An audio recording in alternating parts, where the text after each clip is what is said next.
안녕하십니까. 이번 학기 구약총론을 강의하게 된 김일선 목사라고 합니다. 저에 대한 소개는 만나서 직접 이제 이야기하도록 하겠고요. 지금 코로나 때문에 이게 이제 영상으로 이제 수업을 하게 되는데 2주 동안 참 어색하네요. 지금 아무도 없는 상태에서 혼자 이렇게 강의하고 이게 촬영하는 게 굉장히 좀 쑥스러워요. 저도 참 신기한 경험입니다. 이게 하루빨리 이 사태가 빨리 진정되기를 바라고 우리 건강한 모습으로 만나서 수업하도록 하겠습니다. 자, 그래서 오늘 영상 수업은 그 막 2시간, 3시간 이렇게 강의를 하면은 여러분들 아마 지루해서 다 못 볼 것 같아요. 그래서 최대한 짧은 시간 내에 그날 배울 그 분량의 가장 핵심 부분을 최대한 재밌게 제가 강의를 하겠습니다. 그러니까 여러분들 잘 들어주시고 오늘 또 그리고 다음 주에 올라갈 이제 창세기 출애굽기 요 영상 내용은 여러분들이 꼭 보셔야 돼요. 보셔야지 전체를 이해할 수도 있고 그리고 중간고사 문제에 나오기 때문에 꼭 보셔야 될 것 같습니다. 먼저 간단하게 교재를 소개해 드릴게요. 교재는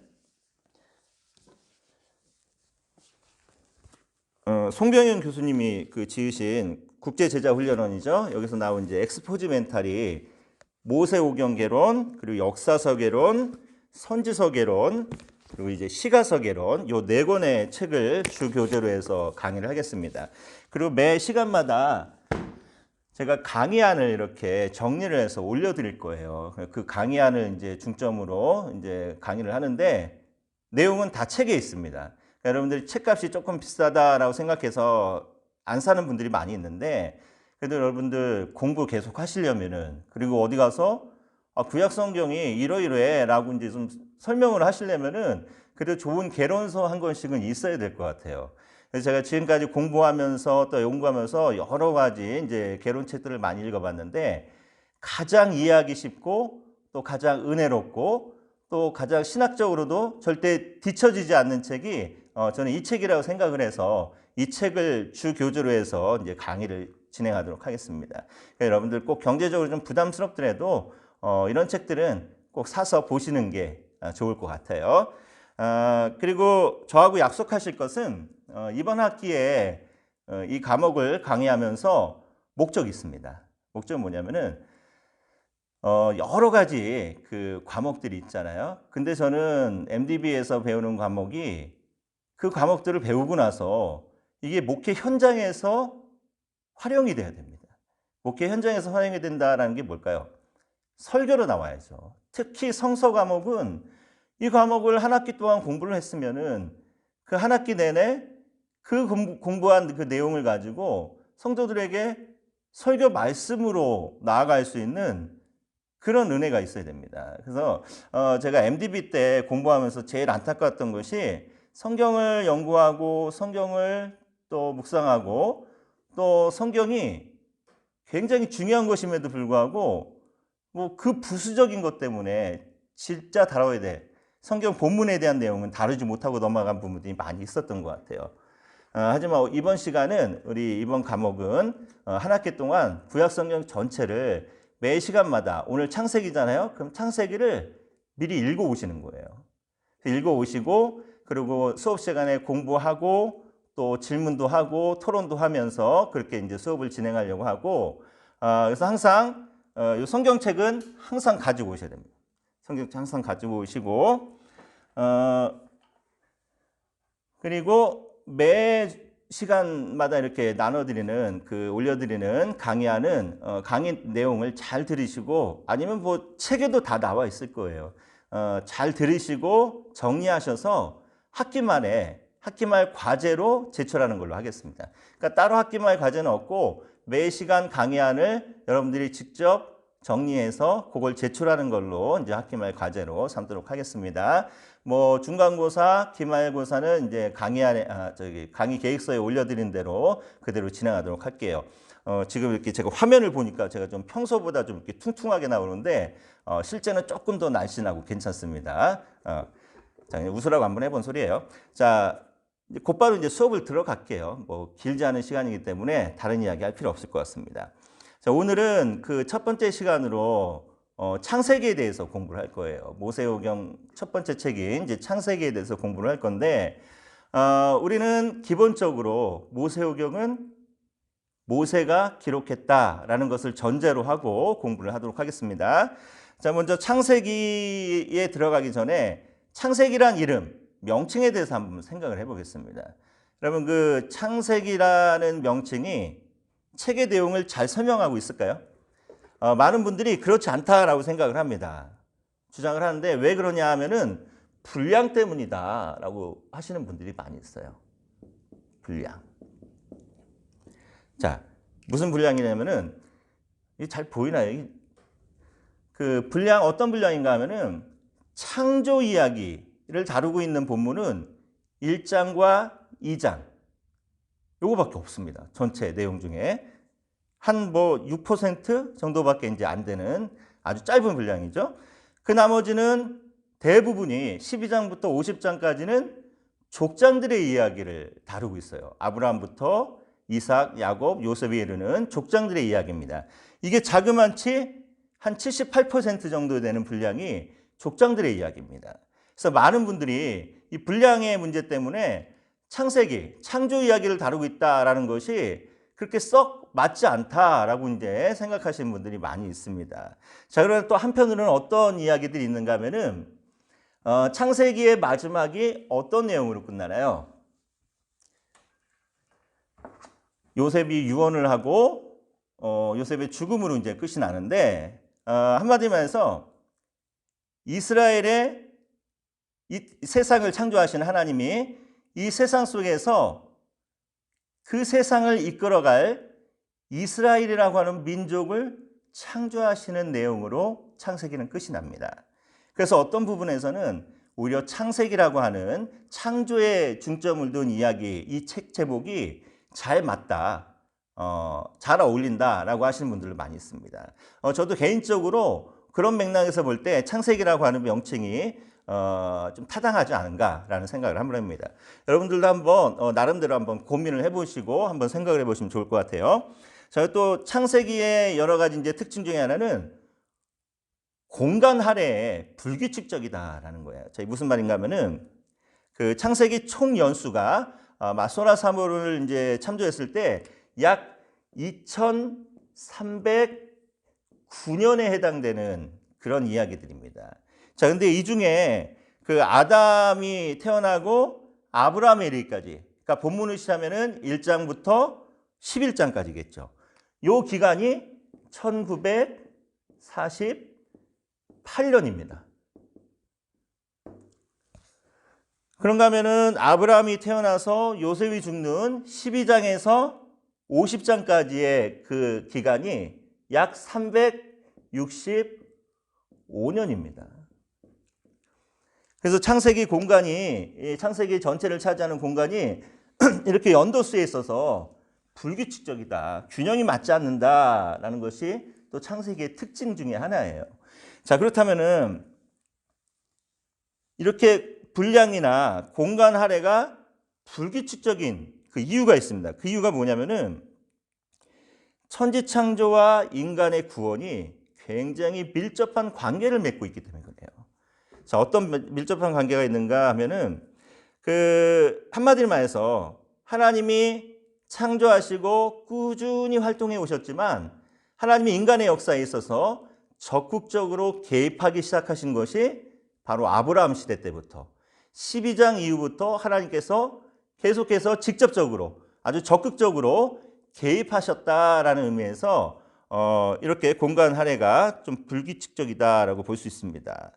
자, 그렇다면은 이 이스라엘 족장들, 그러니까 선조들이죠. 믿음의 조상들의 이야기가 창조 이야기보다 더 중요하냐? 그렇진 않죠. 그렇진 않고 그 인간의 구원이라든가 이스라엘 백성들의 그 시작이라든가 이스라엘 백성들의 이제 태동, 그 역사의 모든 이야기들이 결국은 새로운 인류를 시작한다라는 의미에서 창조의 연속성에 있는 거예요. 그러니까 창세기 전체는 창조의 이야기를 다루고 있다라고 봐도 무방할 것 같습니다. 자, 그렇다면은 창세기가 다른 책들, 특히 여기서 다른 책이라는 것은 이제 다른 모세오경이죠. 그 뒤에 나오는 출애굽기, 레위기, 민수기, 신명기하고 어떤 관련이 있는가? 이것을 또 아는 것도 굉장히 중요합니다. 자, 어떤 관계가 있는가 하면 첫 번째는 아브라함에게 하신 언약의 성취라는 거예요. 자, 아브라함에게 하신 언약 세 가지가 있죠. 세 가지 약속하셨는데 처음에 뭡니까? 너로 하여금 큰 민족, 후손, 씨에 대한 약속을 합니다. 그리고 또 뭐에 대해 약속하죠? 이 많은 후손들이 살아갈 땅을 주겠다. 그리고 또 뭐라고 약속하죠? 너로 하여금 모든 민족이 복을 받을 수 있는 복의 근원이 되게 하겠다라고 약속을 합니다. 씨, 땅, 복. 이 세 가지 아브라함에게 하신 약속이 나머지 책들에서 하나하나씩 이루어져 갑니다. 자, 요 하나님 나라의 백성의 씨, 요건 언제 이루어질까요? 민수기를 보시면은 민수기 1장과 26장에 두 번의 인구조사를 통해서 하나님 나라의 씨, 아브라함의 후손이 정말 밤하늘의 별처럼 수많은 후손이 되었다라는 것을 민수기를 통해서 이제 언약이 성취가 됩니다. 땅에 대한 약속은 언제 이루어질까요? 물론 땅에 대한 정복 전쟁은 여호수아 시대 때 이루어지죠. 하지만 실질적으로 신명기에서 이제 약속의 땅에 들어가서 너희들은 이렇게 살아야 된다라는 규범을 보여주시는 그 모습을 보면서 땅에 대한 약속은 이미 신명기에서 이루어지고 있습니다. 그럼 복에 대한 약속은 언제 이루어지나요? 출애굽기 19장을 보니까 하나님이 이스라엘 백성들과 언약을 맺으시면서 하시는 말씀이 있기를 내가 이스라엘을 제사장 나라가 되게 하겠다라고 약속합니다. 그럼 제사장이 뭡니까? 이스라엘 백성들이 죄를 지었을 때 하나님께 드리는 제사가 하나님께 잘 드려지고 연락되어서 하나님과 이스라엘의 관계가 다시 회복되어서 하나님의 복이 임하게 하는 역할을 하는 사람들이 제사장입니다. 근데 이스라엘을 그런 제사장 나라의 역할을 감당하겠다라는 약속은 무엇인가 하면은 한마디로 해서 이스라엘 전체가 온 민족의 복의 근원이 되게 하겠다라는 거예요. 그래서 다른 모세오경의 책들에 아브라함에게 하신 세 가지 언약이 하나씩 이루어져 가는 걸 볼 수 있습니다.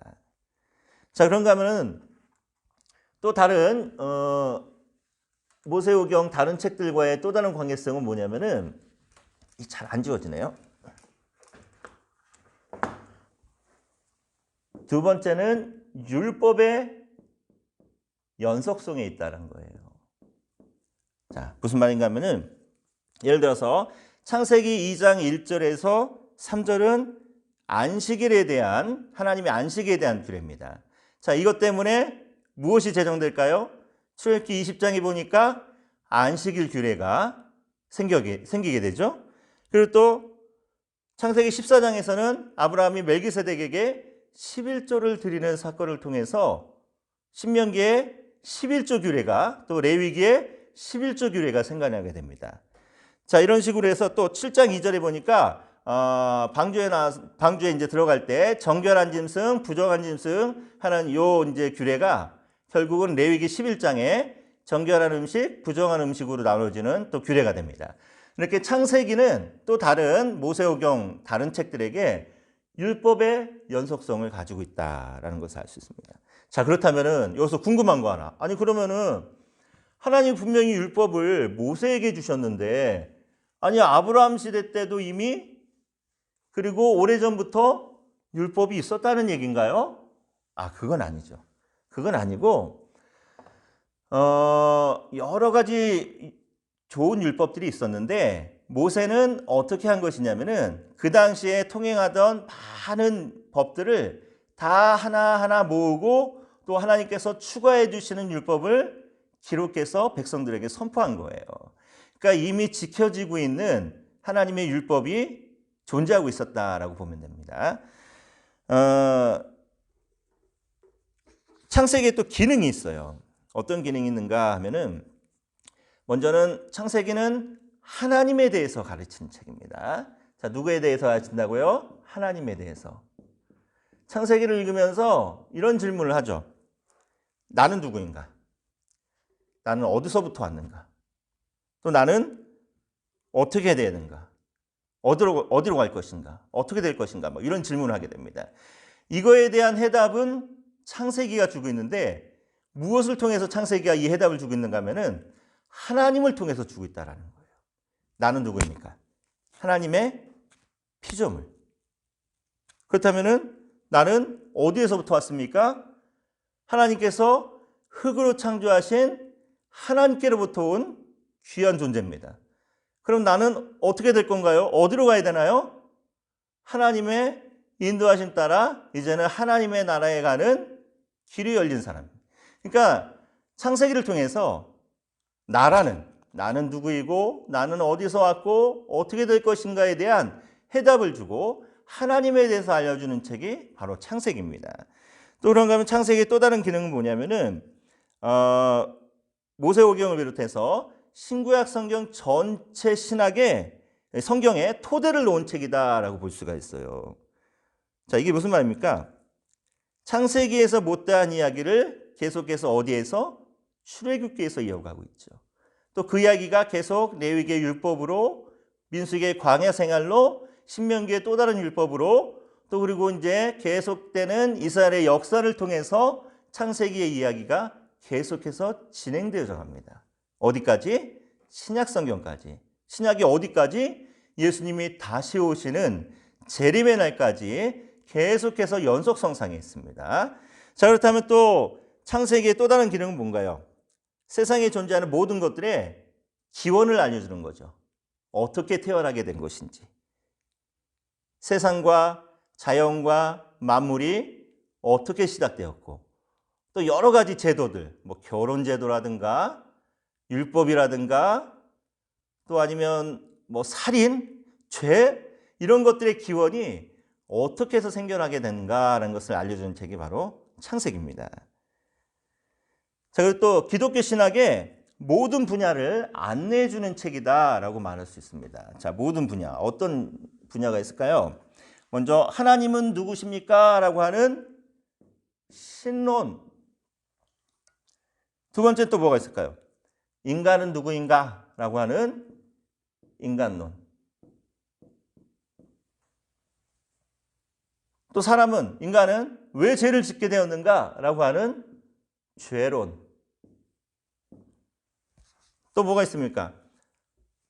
하나님은 왜 아브라함을 선택하셨고 이스라엘 백성들을 선택하셨는가라는 것에 대한 선택론. 또 있죠. 이스라엘 공동체가 훗날 어떤 형태로 보존되면서 또 하나님의 뜻을 이 땅에서 실현하고 살아갈 수 있는가라는 것을 보여주는 교회론. 그리고 결국은 세상의 끝이 어떻게 될 것인가에 대한 종말론까지.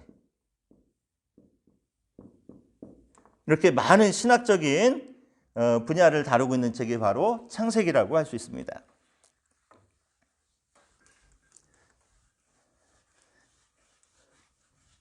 그리고 창세기는 또 어떤 기능을 하고 있을까요? 창세기는 하나님이 약속하신 언약의 책이라는 거죠.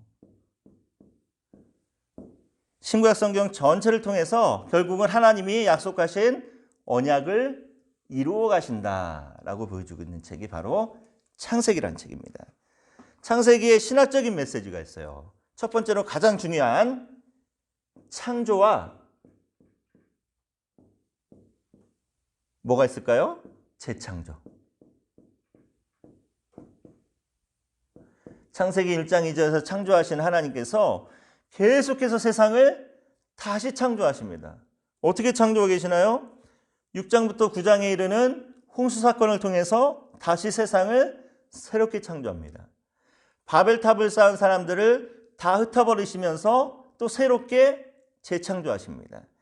또 제가 계속해서 가중될 때마다 아브라함이라고 하는 사람을 통해서 또 하나님은 새로운 세상을 재창조해 가는 것입니다. 자, 이렇게 창세기는 창조와 이 창조를 망가뜨리는 사람들 때문에 계속해서 하나님께서 새로운 재창조를 하고 계시는 책이 바로 창세기다라는 것이 창세기의 아주 중요한 신학적 메시지 중에 하나예요. 자, 그런가 하면은 하나님의 주권이 있습니다.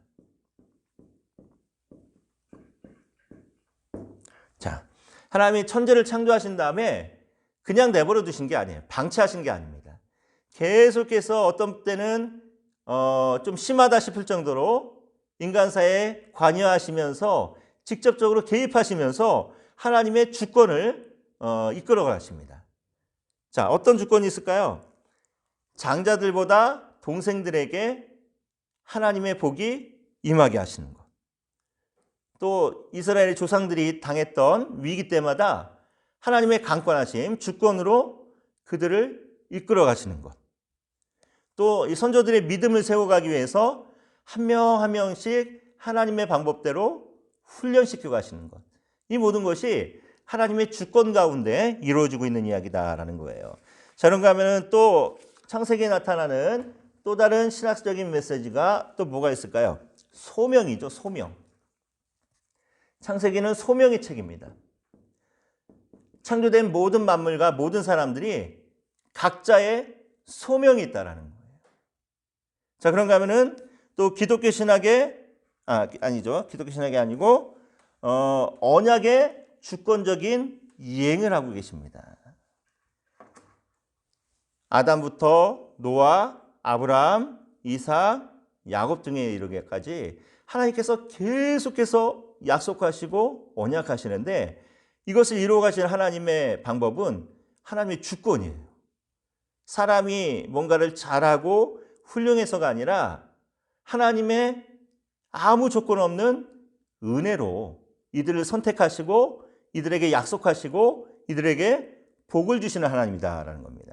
자, 근데 문제는 뭐가 문제냐면은 아브라함을 비롯해서 많은 이스라엘의 그 선조들이 그 하나님의 언약을 이루어갈 만한 사람들이 아니라는 거예요. 계속해서 하나님의 약속을 위기에 빠뜨립니다. 어떤 게 있을까요? 예를 들면 아브라함이 자기 아내를 누이 동생이다라고 속인 두 번의 사건. 이삭도 그랬죠. 아브라함의 아들 이삭도 자기 아내 리브가를 동생이다라고 이제 속였던 적이 있고, 또 어떤 일이 있습니까? 창세기 13장에 보니까 아브라함이 롯에게 네가 먼저 땅을 선택해라고 하면서 하마터면 하나님이 주시기로 한 약속의 땅을 롯에게 넘길 수 있는 그런 위기에도 빠지게 합니다. 자, 이런 사건들을 통해서 하나님께서 계속 주권적으로 하나님께서 역사를 이끌어가고 계십니다. 자, 일단 창세기 구조를 우리 간단하게 생각해 보시면은 첫 번째는 1장부터 11장까지 이 시대를 무슨 시대라고 할까요? 창조 시대라고 합니다. 인류의 기원을 다루고 있는 창조 시대, 원역사라고도 하죠. 그러면 두 번째로 12장부터 50장에 이르기까지 무슨 시대라고 하죠? 족장 시대. 4명의 족장을 중심으로 역사가 진행되어 갑니다. 누구누구? 아브라함, 이삭, 야곱, 요셉. 이 4명의 족장을 중심으로 족장 시대가 이제 쭉 진행이 돼 갑니다. 자, 그래서 우리가 오늘은 이제 앞으로 남은 시간 동안은 창세기 1장부터 50장까지 정말 중요한 사건들, 핵심적인 사건들이 무엇이 있는지, 또 이것을 통해서 하나님께서 우리에게 말씀하고자 하시는 것이 무엇인지, 우리 거기에 대해서 또 한번 공부를 하도록 할게요. 자, 이제 성경책도 창세기 1장 1절을 한번 펴보시기 바랍니다. 먼저 창세기 1장부터 11장까지 창조 시대를 읽을 때 좀 눈여겨보면서 읽어야 될 게 있어요. 자, 뭐냐면은 하나님이 만물을 창조하시고 나서 하나님의 평가가 뭐였죠? 보시기에 좋았더라. 사람을 창조하고 나서는 죄송합니다. 코로나 아니에요, 저. 사람을 창조하시고 나서는 보시기에 심히 좋았더라.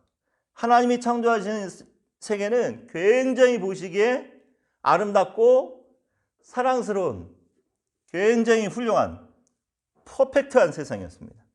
자, 그런데 이랬던 세상이 어떻게 변하냐면은 3장에서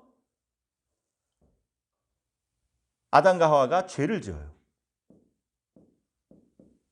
동산에서 쫓겨갑니다. 그러더니 4장에서 단 2대 만에 형제가 형제를 죽이는 살인사건이 일어나요. 6장부터 9장까지는 세상에 죄가 너무 가득 찼기 때문에 더 이상 하나님이 두고 볼 수가 없습니다. 홍수로 심판을 합니다. 11장에서는 이 사람들이 바벨탑까지 쌓으면서 하나님께 반역을 합니다. 자, 처음 보시기에 심히 좋았던 하나님의 세상이 계속해서 지금 보시기에 심히 안 좋은 세상이 돼가고 있어요. 무엇 때문에 그런가요? 보시기에 심히 좋았던 세상이 보시기에 심히 역겨운 세상이 돼가고 있습니다. 그 이유는 뭐냐면은 사람의 죄가 원인이라는 거예요. 하나님의 가장 완벽했던 세상이 사람의 죄로 인해서 계속해서 보시기에 안 좋은 세상, 불완전한 세상으로 변해가고 있는 것이 창세기 1장부터 11장까지의 중요 핵심입니다.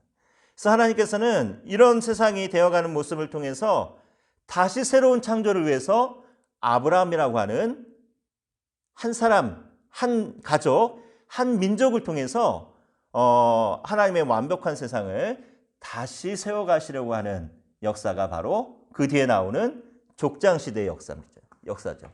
자, 그렇다면은 먼저 창조시대의 이야기를 하고 넘어갈게요.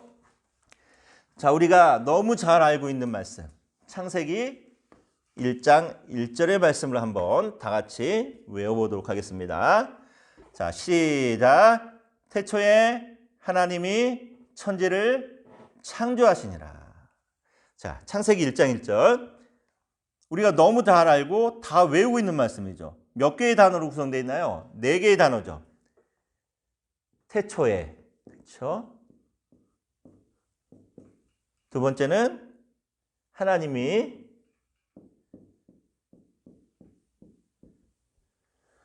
무엇을? 천지를 어떻게 하셨어요? 창조하셨죠. 자, 4개의 단어로 구성이 되어 있습니다. 근데 이 4개의 단어가 굉장히 쉬운 것 같은데 굉장히 어려워요. 자, 어떻게 어려운가 하면은, 자, 태초. 여러분, 하나님이 세상을 창조하신 태초가 언제인지 아십니까? 이게 몇만 년 전인지, 몇십만 년 전인지, 아니면 몇백만 년 전인지 아무도 몰라요. 그러니까 창세기 1장 1절 우리가 너무 잘 알고 있었던 창세기 1장 1절의 제일 첫 번째 단어였던 태초에라고 하는 이 단어부터 우리는 안다, 모른다? 모른다. 언제인지 모릅니다. 그럼 두 번째 단어, 하나님. 여러분, 하나님에 대해서 얼마나 알고 계십니까? 하나님이 우리가 하나님에 대해서 알 수 있도록 우리에게 주신 것이 하나 있죠. 뭐죠? 성경.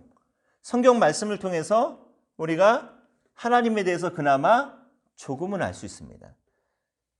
근데 이게 다가 아니에요. 이걸로 다 하나님을 알 수 없습니다. 심지어는 하나님의 아들이었던 예수님마저도 하나님의 뜻을 알고자 그렇게 간절하게 기도하셔야 될 정도로 하나님에 대해서 우리는 솔직히 말하면은 모릅니다. 왜? 이 성경에 있는 이 말씀 속에 들어있는 하나님에 대해서도 우리는 다 몰라요. 근데 이 성경에 있는 하나님의 모습은 지극히 일부분임에도 불구하고 우리는 이것조차 모른다는 거예요.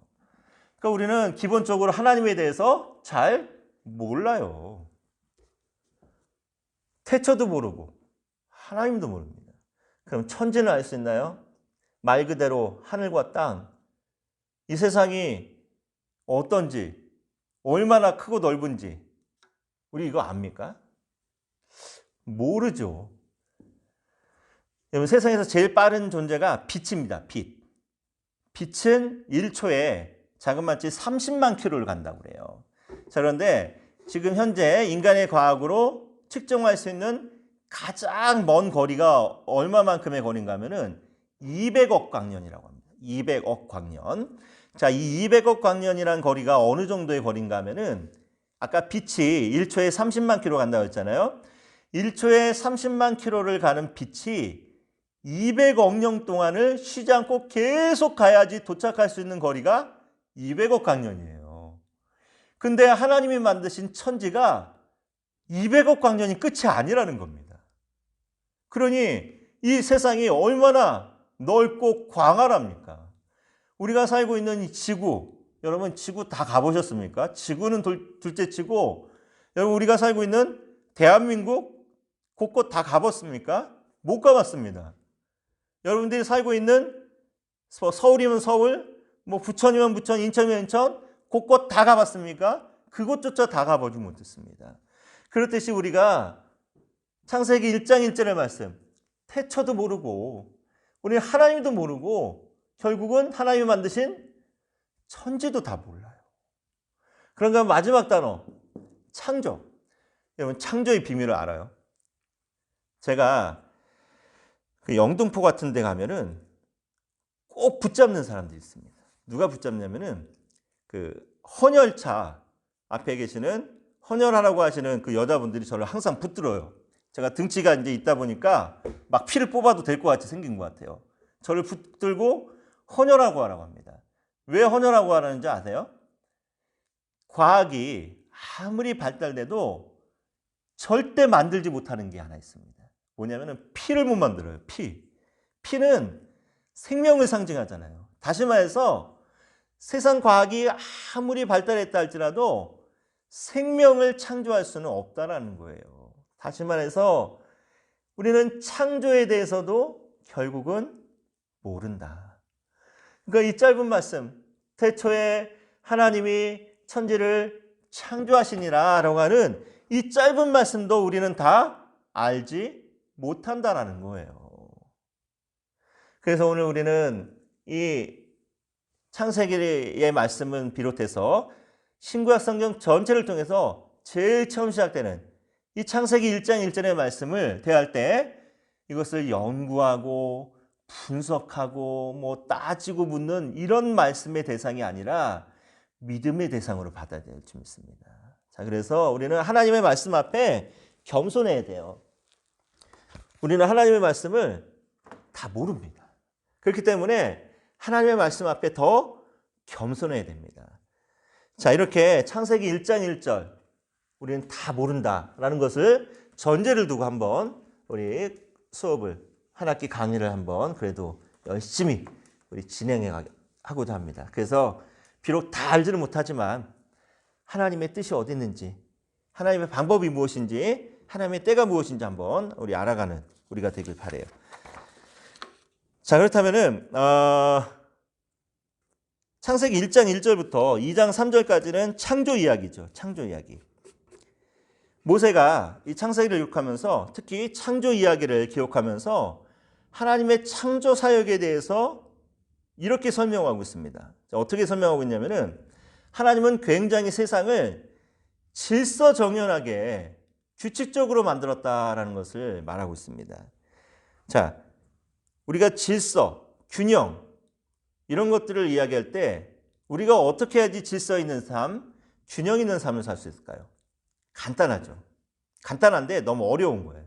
뭐가 간단하고 어려운가 하면은 천지를 질서 있고 균형 있게 만드신 하나님의 말씀대로 살아가면서 성경의 가치관으로 살아가는 게 바로 질서와 균형 있는 하나님을 알아가고 하나님을 닮아가는 방법입니다.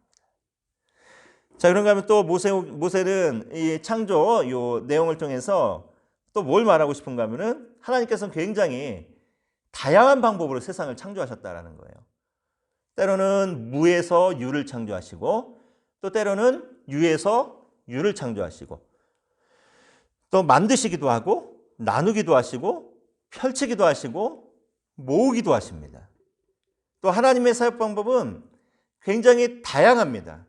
그리고 또 창의적입니다. 그 때문에 우리가 다 모든 것을 알 수가 없어요. 그래서 하나님의 능력 앞에 우리는 겸손할 수밖에 없습니다. 또 하나님께서는 세상을 어떤 존재로 만드셨냐면은 그래도 우리가 믿을 만한 대상으로 만들어 놓으셨어요.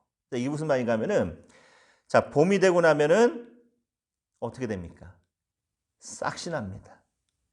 생명이 태어납니다. 세상이 잊히죠. 어둠이 지나고 나면은 뭐가 옵니까? 밝은 빛이 아침이 옵니다. 세상 자연의 이치입니다. 사람의 인생의 이치도 그렇겠죠. 우리가 극한 고통과 괴로움 속에서도 견딜 수 있는 이유는 이것이 지나고 나면은 새로운 소망과 새로운 기쁨이 있으니까. 이게 세상의 이치인 거예요. 하나님께서 세상을 이렇게 만들어 놓으셨다는 겁니다. 그래서 우리는 세상을 살아갈 때 믿을 만한 대상으로, 믿을 만한 존재로 여기고 살아갈 수 있습니다. 자, 근데 여기서 중요한 거는 하나님께서 세상을 믿을 만한 존재로 대상으로 삼으셨다, 세우셨다라는 것 때문에 세상을 의지해서는 안 되죠. 우리가 누구를 의지해야 됩니까? 바로 그 믿을 만한 대상인 세상을 창조하신 하나님만을 의지하고 살아가는 것이 사람의 당연한 도리인 줄 믿습니다. 자, 그리고 또 하나님은 모든 사람을 하나님의 무엇대로 창조하셨죠? 형상대로. 그러니까 뭐 태어나면서부터 뭐 금수저니 은수저니 이거 안 돼요. 인종차별 안 됩니다. 갑질 절대 안 됩니다. 하나님께서 형상대로 창조하신 우리 본연의 모습대로 살아가야 될 줄 믿어요. 또 그런가 하면은 모세는 또 요 창조 요 기사를 통해서 어떤 것을 이야기하고 싶었냐면은 하나님이 세상을 참 아름답게 만드셨다라는 것. 물론 아까 말씀드린 것처럼 우리 강의 내용처럼 사람의 죄 때문에 세상이 계속해서 타락하고 아름답지 못한 세상으로 변화하고 있지만 하나님이 만든 세상은 아름다운 세상이었다는 것. 그래서 오늘 우리에게 주신 모든 것을 바라보면서 기뻐하고 감사해야 될 이유가 바로 거기에 있습니다. 자, 그렇다면은 우리 창조의 과정에 대해서 한번 이야기를 해볼게요. 창조의 과정. 우리 본문 말씀을 한번 예를 들어서 1장 2절 말씀을 한번 1장 3절 말씀을 한번 보세요. 3절 4절 말씀 보면은 창조에는 규칙이 하나 있습니다. 어떤 규칙이 있냐면은 먼저 하나님이 이르시되라고 하는 하나님의 선포가 있습니다. 선포, 뭐 선언이라고 할 수 있고 뭐죠? 하나님이 이르시되라고 하는 선언이 있어요. 그 다음에 하나님의 명령이 나오죠. 어떤 명령? 뭐 3절 보니까 빛이 있으라, 무엇이 있으라 라고 하는 하나님의 명령이 나옵니다.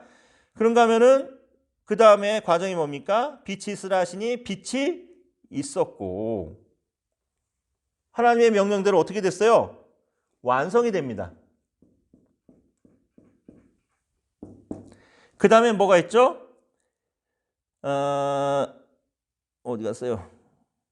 4절 말씀 보니까 빛이 하나님이 보시기에 좋았더라. 하나님이 평가하십니다. 그리고 또 중요한 거 5절 말씀 보니까 후반부에 저녁이 되고 아침이 되니 이는 첫째 날이니라 라고 하는 시간의 흐름이 있죠. 선포, 명령, 완성, 평가, 시간의 흐름. 하나님이 천지를 창조하시는 모든 과정이 이 법칙대로 진행이 되죠 가요. 자, 그런데 여기서 정말 궁금한 거. 여러분, 하나님은 전능하신 하나님인 거 믿으시죠? 이거 안 믿으면은 신학교 오면 안 돼요. 하나님은 죽은 자도 살려내시는 하나님이신 것을 믿으시죠? 왜? 전능하신 하나님이니까 다 할 수 있어요. 자, 그런데 이렇게 전능하신 하나님이 제가 생각을 해봤어요. 그냥 한 방에 말씀 한마디로 다 있어라 해버렸다면은 그냥 한마디 한순간에 세상이 다 한꺼번에 존재할 수 있었습니다.